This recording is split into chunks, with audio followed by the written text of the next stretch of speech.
I would like to tell you a little bit about Islamic finance in Italy. I had the pleasure in July of being the guest of a very important Italian law firm in Milano, NCTM. They were hosting a very large and involved seminar in the heart of Rome for Italian government officials that are involved in the national economy and financing the national Italian economy, which has to be near and dear to the heart of every Italian.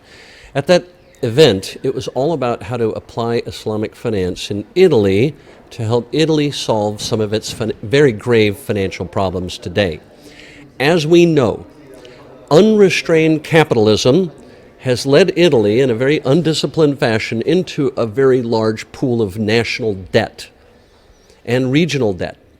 It's gotten so bad that the International Monetary Fund and the World Bank have said, and the European Union, most of all, have said, okay, Italy, no more debt.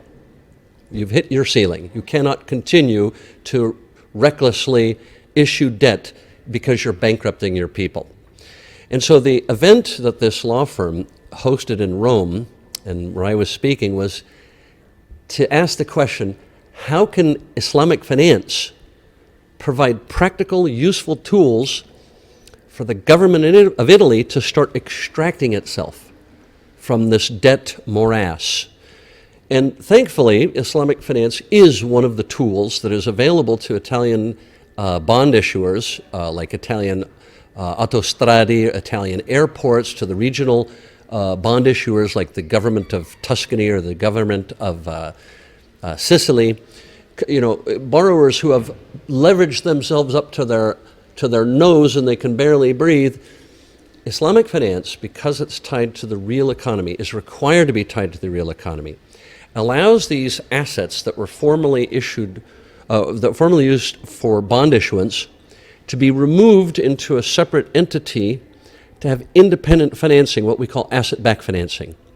And by removing this from the borrower's balance sheet, their debt levels dramatically fall, and the asset, the underlying asset, whether it's an autostrada or you know, which is a toll road, or a port, or an airport, or a fleet of vehicles for a community, it's now self-financing the asset.